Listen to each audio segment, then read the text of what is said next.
I would have to say, like most women would say, my mother and my grandmother.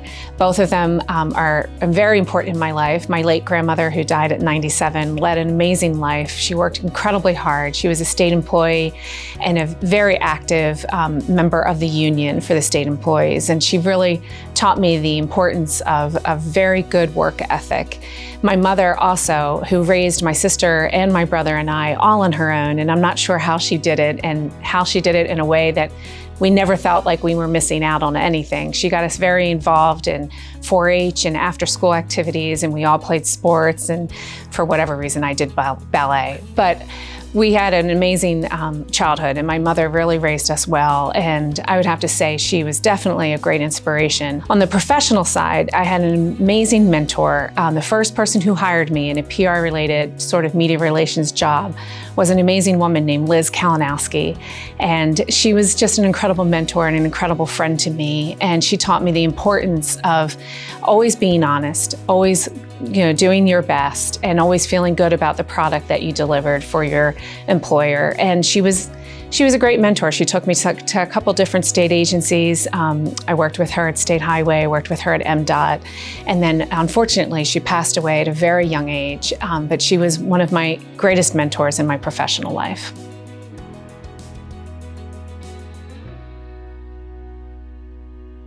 I started out, I knew I wanted to be involved in journalism in some way. I had a great journalism teacher in high school at Towson High School, go Generals. And Ken Croswell was his name, and he was quite a dynamic teacher, very interesting personality. And I loved journalism, I loved news, and I knew I wanted to do something, but I wasn't sure what I wanted to do. And it wasn't until I went to college and worked in the college's press office that I decided I wanted to go into public relations. As opposed to being on the creative journalism side, I wanted to be on the supplying the information to the press side. And I had an amazing career. I started out at the State Highway Administration. I worked there for a number of years. Then I went over to the Maryland Department of Transportation. And then I had was supposed to be a short stint in the governor's press office in the State House for a woman who had gone out on maternity leave. And I ended up staying there for almost 2 years. And I learned a lot about politics, which was not something I was super familiar with when I was 25 years old. But I learned very quickly, baptism by fire, about the importance of politics and the importance of public service and the roles of our government's leaders in our everyday lives. And I enjoyed every minute I spent in the State House. And I went back to work at the Department of Natural Resources with my mentor, Liz Kalinowski. And eventually, after getting married and having children and doing some things on my own, I came back to state service to work for the Office of the Comptroller. And I love everything about this agency. You would think it's just taxes, but it's so much more. I mean, these are issues that are so critically important to the people. And this agency, by far, is the most incredibly well-run agency full of amazing people who are dedicated to their jobs. And I am the Director of Communications for the Office of the Maryland Comptroller. And it's an amazing team of creative, hilarious, hardworking individuals who I love being a team leader for.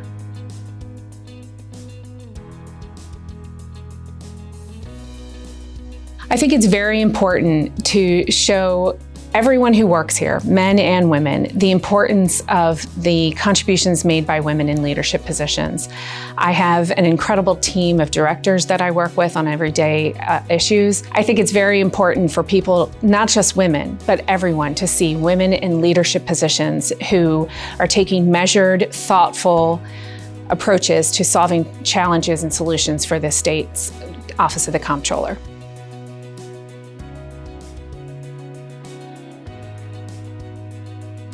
There are many issues that mean a lot to me, many women's issues, but I would think most important for me is mentorship. I've had the luxury and the luck of having insanely awesome female mentors in my career. And whether it was Liz at the State Highway Administration or Teresa and Kim when I worked at the Chesapeake Bay Foundation, these women gave me such inspiration and such amazing guidance on all sorts of things, professional and personal.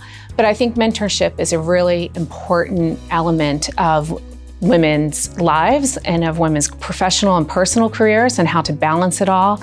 And I think we need to do more mentorship, both here in the office and across the state agencies, to allow these younger women that work here in the agency to see women in leadership positions flourishing and making great decisions and helping create great products for the people.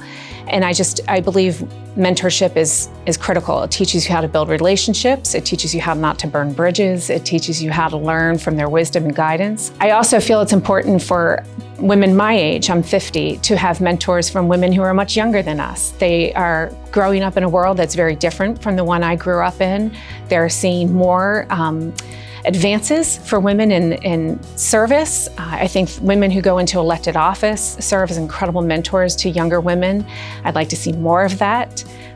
They are definitely some of my greatest mentors in my life, are the female elected officials that I'm close to and work with. And the younger ones that go into elected office, I feel, are incredibly courageous and incredibly dedicated to the world around them. And I definitely feel like mentorship goes in two directions. I think the woman that's in a role of mentorship gets as much from her mentee as the mentee gets from the mentor. And I just feel like mentorship has to flourish a little bit more than it is right now. I think women need to support each other and help each other out.